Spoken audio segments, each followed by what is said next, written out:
এই তো কদিন আগে সোশ্যাল মিডিয়ায় দেখছিলাম বসিরহাটের একজন মদখোরের বাচ্চা, গাঁজাখোরের বাচ্চা, তারিখোরের বাচ্চা, সুদখোরের বাচ্চা, আমার আপনার রাসূল, আমার আপনার ঈমান, আমার আপনার ইবাদত, যিনাকে সৃষ্টি না করলে আল্লাহ পাক আসমান জমিন চাঁদ সূরজ কুল কায়নাত সৃষ্টি করতেন না, যিনাকে সৃষ্টি না করলে আল্লাহ পাক জান্নাত জাহান্নাম সৃষ্টি করতেন না। আজ যে সেই রাসূল পয়গম্বরদের নিয়ে কটূক্তি করেছে, তিনারা ভিখারির বাচ্চা, তিনারা ছিলেন মোটে, তিনারা গরিবের বাচ্চা ছিলেন। কত বড় কথা বলেছে, আপনারা কতজন প্রতিবাদ করেছেন বলুন বলুন। আজকে রাসূলকে বলছে, পয়গম্বরদের বলছে ভিখারির বাচ্চা। খারাপ মনে নেবেন না, আমি মদখোরের বেটা বললাম, তারিখোরের বেটা বললাম, সুদখোরের বেটা বললাম, জেনাখোরের বেটা বললাম, অনেকের বুকটা ফেটে যাবে। তদন্ত নিয়ে দেখুন, তার বাপ ওই রকম ছিল, ঠিক না বেঠিক? আর রাসূল পয়গম্বর তিনারা ভিখারির বাচ্চা, এই কথা বলে না, এই আওয়াজ দেন, ভিখারির বাচ্চা কথা বলে না, গরিবের বাচ্চা, রাখালের বাচ্চা, রাখাল ছিলেন, জোরে বলুন। কত বড় গুস্তাখি করেছে ভাই। রাসূল পয়গম্বর গণেরা হলেন বাদশা, ঠিক না বেঠি? ভাই আজকে পৃথিবীর জমিনে কোটি কোটি টাকার মালিক, 100 বিঘে, আপনার কি বলে 100 বিঘে জমির মালিক, 50 তলা 100 তলা বিল্ডিং এর মালিক, তার আমল নামায় গুনাহ আর গুনাহ। আর একজন ভিখারি ভ্যান চালিয়ে খায়, ভিক্ষা মেঙে খায়, ভ্যান টেনে খায়, নাগল চষে খায়, 5 ওয়াক্ত নামাজি, রোজাদার, ইমানদার, সেই ব্যক্তিটা হলেন জান্নাতের মালিক, ঠিক না বেঠে? তাহলে যারা জান্নাতের মালিক তারা কোনোদিন ভিখারির বাচ্চা হতে পারে? এই জোরে বলেন। আজকে এত বড় কথা কতজন প্রতিবাদ করেছি বলে, কতজন আন্দোলন করেছে।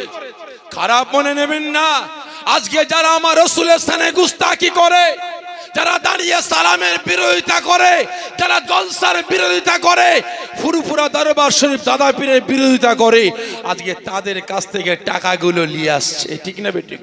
একটা দল আছে না, আহলে হাদিস, নাম শুনেছেন? এই শুনেছেন আহলে হাদিস?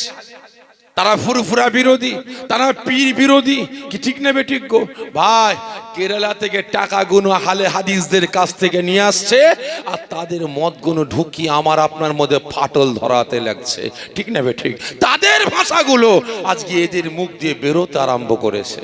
তাই প্রত্যেককে বলবো, মুসলমান এখনো সময় আছে, ওদের কাছ থেকে সরে আসুন, ঈমান আমল আকীদা গুলোকে বাঁচান। কারণ ভাই 1000 বস্তা আলু পচাতে ক বস্তা পচা আলুর দরকার? এই জোরে বলেন। একটা ঢুকিয়ে দেন পচা আলু, সময় নেবে 1000 বস্তা আলুগুলোকে পানি করে ছাড়বে, ঠিক না বেঠিক? নিজেরা তো পচেইছে, জাহান্নামী হয়েছে, আমাকে আপনাকে পচিয়ে জাহান্নামী বানাবার পরিকল্পনা শুরু করেছে। তাই প্রত্যেককে বলবো, ওদের কাছ থেকে সরে আসুন, ঈমান আমল আকীদা গুলোকে বাঁচান, কাজে লাগবে। কারণ টুপি দাঁড়ি জুব্বা দেখে ঢলে গেলে হবে না, ভিতরটা দেখেন কি আছে, বুঝতে পেরেছেন? কেননা বর্তমান দিনে এখন সোনা 2 কোয়ালিটি পাওয়া যায়, কি যায় না? একটা সোনার দাম ভাই 10 টাকা দিলে গলা ভর্তি হয়ে যায়, আর একটা সোনা 10,000 টাকা দিলে একটা ছোট বড় আংটিও হয় না, কি আছে না? একটা হলো গিলটি, সোনার মতো দেখতে সোনা, আর একটা হলো পিওর সোনা, বুঝতে পেরেছেন? তা ভাই এই ডুপ্লিকেট আর অরিজিনাল যাচাই করতে গেলে কি করতে হবে? কোষ্টি পাথরে ঘষতে হবে। তাই প্রত্যেককে বলে ভিতরটা দেখবেন, আকীদাটা দেখবেন ঠিক আছে না নাই। দ্বিতীয় নাম্বার, আমাদের সমাজে কিছু মানুষ বেরিয়েছে, নাম আছে মুসলমান, সাইনবোর্ড আছে মুসলমান, জন্ম নিয়েছে মুসলমানের ঘরে, খেয়েছে মুসলমানের ঘরে, লালন পালন হয়েছে ইসলামের ঘরে, শরিয়াতের ঘরে, কোরআনের ঘরে, কিন্তু বড় হবার পরে ওর আচার আচরণ ব্যবহার, ওর ক্যারেক্টার, ওর চরিত্র, ওর আদর্শটা আমার আল্লাহ পাকের পক্ষে না, রাসূলের পক্ষে না, শরিয়াতের পক্ষে না, ইসলামের পক্ষে না, কোরআনের পক্ষে না, মুসলমানের ঘরে জন্ম নিয়ে বেঈমান বেদিনদের পক্ষে। ঠিক না বেঠিক? আছে না নাই? তাই প্রত্যেককে বলবো ওদের কাছ থেকে সরে আসুন, সরে আসুন। ঈমান আমল আকীদা গুলোকে বাঁচান, কাজে লাগবে। কারণ ভাই দেখবেন ওই মাঝে মাঝে কোকিলের বাসায় একটা, এই কাকের বাসায় একটা পাখি আন্ডা পারে, কি নাম বলেন তো? যে কোকিল। কাক তা দেয় না, যে কথা বলে না। কাক তা দেয় না, তা দেয়। বাচ্চা ফোটে না, ফোটে। কাক কখন বুঝতে পারি আমার বাচ্চা না? ওদিকে 4-5টা দিন বাচ্চা দিনকে দিন মোটা হচ্ছে, আর এদিকে 2 দিনকে দিন রুগা। কাক চিন্তা করে আল্লাহ এত খাওয়াচ্ছে, ওদিকে 4টে বাচ্চা মোটা সুটা, ই আবার কেমন বাচ্চা রুগা? ওদেরকে কম খাইয়ে একে খাওয়াচ্ছি যাতে মোটা সুটা হয়, যত খাওয়াই তত রুগা, যত খাওয়াই তত রুগা। কাক চিন্তা করে আল্লাহ ই আবার কার বাচ্চা? কাকের ভাষা কোকিলের ভাষা এক না আলাদা? আলাদা। যখন কোকিলের বাচ্চার বুলিটা ফুটে যায়, কাকের বাচ্চার বুলিটা ফুটে যায়, কাকের মাথায় হাত পড়ে যায়, আল্লাহ এতদিন তা দিলাম, বাচ্চা ফুটলো, বেটাকে খাওয়ালাম, বড় হলো, আর এখন দেখছি ভাষা আলাদা, ই আমার বাচ্চা না। কাক ঠুকরে ঠুকরে লাথি মেরে কোকিলের বাচ্চাগুলোকে বাসা থেকে ফেলে দেয়। ঠিক না বেঠে? খারাপ মনে নেবেন না। আজকে আমার আপনার পাড়ায় পাড়ায়, গ্রামে গ্রামে, বাড়িতে বাড়িতে ওই রকম কিছু পচা আলু, কিছু কোকিলের বাচ্চা জন্ম নিয়েছে। আজকে যারা আমার আপনার ঈমান আমল আকীদা, আমার আপনার একতা ঐক্য ভ্রাতৃত্ব ভালোবাসা ধ্বংস তলিস্যাৎ করে বেড়াচ্ছে, সময় এসে গেছে ওদেরকে এক ঘরে করে দেওয়া। সময় এসে গেছে ওদের কাছ থেকে সরে এসে নিজেদের একতা ঐক্য ভ্রাতৃত্ব ভালোবাসা, নিজের ঈমান আমল আকীদাকে রক্ষা করা। ঠিক না বেঠে? তাই প্রত্যেককে বলবো মজবুত হন, ঈমান আমল আকীদাকে রক্ষা করুন। তাই আজ আল্লাহ পাকের দরবারে শুকরিয়া আদা করব, ওই ফিতনাবাজদের পাতা জাল থেকে আল্লাহ আমাকে আপনাকে হেফাজত করে এই রিয়াজুল জান্নাত, জান্নাতের বাগানে আশার বসার, আল্লাহ পাকের তারিফ, রাসূল পাক সাল্লাল্লাহু আলাইহি ওয়াসাল্লামের প্রশংসা করার তৌফিক দান করেছেন। এজন্য আল্লাহ পাকের দরবারে লাখ লাখ শুকরিয়া আদা করে সকলে জোরে বলেন আল্লাহুম্মা আমিন। জোরে হবেন আল্লাহুম্মা আমিন। তা ভাই সাহেব, ওয়াজ নসিহত আল্লাহ করে আপনারা অনেক শুনেছেন, কি ঠিক না বেঠিক? অনেক শুনেছেন। এই যদুরহাটির আশপাশে বেশ কয়েক জায়গায় জলসা করেছি। 2-3 দিন আগেই পাশে জলসা করে গেলাম। তবে আজকে এখানে এই যদুরহাটির নতুন হাটে এই মাদ্রাসায় আমি জীবনে প্রথম আসলাম ভাই। জানি না কিভাবে কথাবার্তা বললে আপনারা শুনবেন, বুঝবেন, সেই মোতাবেক আমলের জিন্দেগি তৈরি করবেন জানি না। এসেছি দাদাই পীরের আওলাদ, দুটো কথা বলে প্রত্যেকের কাছ থেকে বিদায় নেব। তবে আমার অভ্যাস প্রত্যেকটা জায়গায় কিছু কথা বলার আগে কিছু প্রশ্ন করি, ঠিক তদ্রূপ আজকেও প্রশ্ন করব, আশা রাখি সকলে উত্তরটা দেবেন। আচ্ছা বলেন তো, রাতের ঘুম হারাম করে মূল্যবান সময় ব্যয় করে কাজ কাম ত্যাগ করে এই রিয়াজুল জান্নাত, জান্নাতের বাগানে হাজির হয়েছেন, এই মুসলমান কার ভালোবাসায়? সকলে মিলে বলে আল্লাহ, আল্লাহ রসুলের ভালোবাসায়। কে ভালোবাসেন কে বাসেন না বুঝতে পারলাম না, কারণ কেউ আওয়াজ দিলেন আর কেউ দিলেন না। সকলে মিলে বলেন কার ভালোবাসায়? আল্লাহ, আল্লাহ রসুলের ভালোবাসায়। ভালোবাসেন? কারণ অনেকের আওয়াজ পেলে আপনার জবানটা বন্ধ। অনেকে আওয়াজ দিয়েছেন, এটা যাচাই করতে চাইছি কতজন বলছেন আল্লাহ, আল্লাহ রসুলের ভালোবাসায় হাজির হয়েছে। একটু আমার সঙ্গে হাতটা উঁচা করে দেখান তো দেখি। মাশাআল্লাহ, হাত নামিয়ে দেন। আমার আল্লাহ পাকের পক্ষে, রসুলের পক্ষে, ভালোবাসার পক্ষে হাত তুললেন। এই জোরে বলেন। আমার সন্দেহ হয় মিথ্যা কথা বলে, মিথ্যা। অনেকের মনে প্রশ্ন আসতে পারে আমি আল্লাহকে ভালোবাসি না, আমি রসুলকে ভালোবাসি না। খারাপ মনে নেবেন না মুসলমান, আপনার ভালোবাসা রেখে দেন, রেখে দেন। আপনি মিথ্যা বললেন। আজ যদি আমার আল্লাহ পাকের পক্ষে, রসুলের পক্ষে, ভালোবাসার পক্ষে যদি হাতটা হতো, এই মুসলমান এই হাত দিয়ে শরিয়াতের আইন কানুন বিধানগুলোকে আমি আপনি জবে কুরবানি করে বেড়াতে পারতাম না।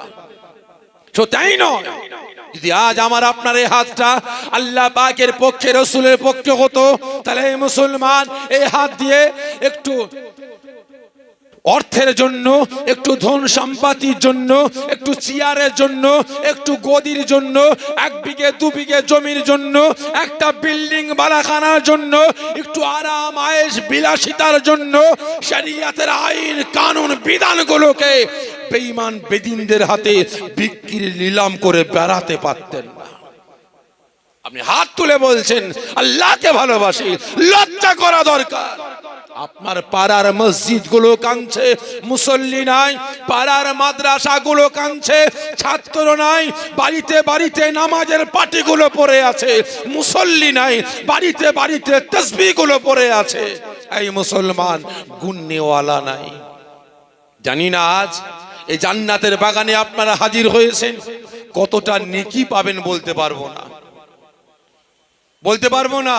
কিন্তু এই মুসলমান, এতজন আপনারা হাত তুললেন, আল্লাহ আল্লাহ রসুলকে ভালোবাসেন।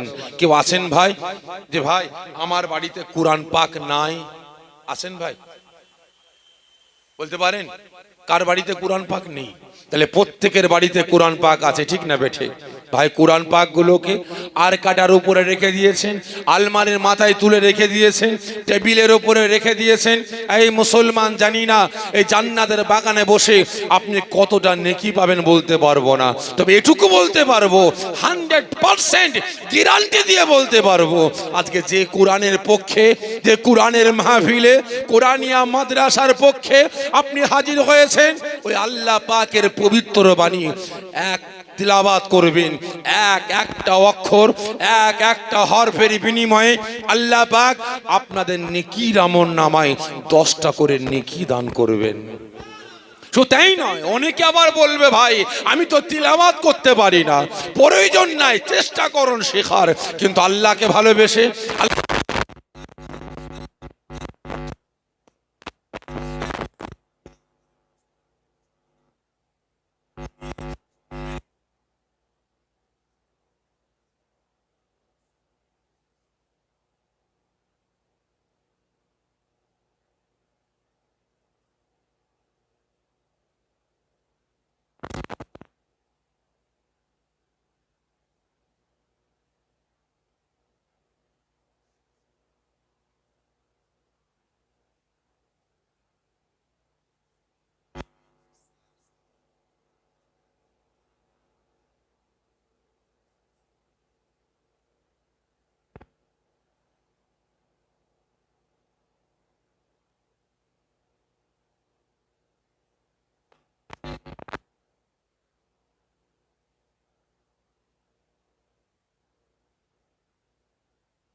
আমাদের পার্টি হেরে গেছে বলে কাঁদছে। আজকে ওই বিগায়া বেশরম মুসলমান গুলো রাসূলের ইজ্জতকে নিয়ে ছেলে খেলামো করা হচ্ছে, মসজিদ গুলো শহীদ করা হচ্ছে, মাদ্রাসা গুলো শহীদ করে বন্ধ করে স্কুলে পরিণত করা হচ্ছে, রাসূলের সাথে গুস্তাখি করা হচ্ছে। আজকে হাফেজ সাহেব, মাওলানা সাহেব গুলোকে রাস্তাঘাটে ধরে বেইজ্জতি, অপমান, লাঞ্ছিত করা হচ্ছে। একটা মুসলমানের অন্তরটা কাঁদেনি, এক ফোঁটা চোখের পানি পড়েনি, ঠিক না বেঠিক? আর আওয়াজ দিয়ে বলছে আল্লাহকে ভালোবাসি, রসুলকে ভালোবাসি। কতটা কতটা আজকে রসুল আমার একদিন নয়, 2 দিন নয়, 1 মাস নয়, 2 মাস নয়, 1 বছর নয়, 2 বছর নয়, রসুল আমাকে আপনাকে জাহান্নামের আগুন থেকে বাঁচিয়ে জান্নাতে নিয়ে যাওয়ার জন্য 63 বছর কেঁদেছেন। কত বছর? 63 বছর কেঁদেছেন। আজও কাঁদছেন, কিয়ামত পর্যন্ত কাঁদবেন। রসুলের কান্না ওই দিন বন্ধ হবে যেদিন রসুল জাহান্নামের আগুন থেকে আমাকে আপনাকে বাঁচিয়ে জান্নাতে নিয়ে যাবেন।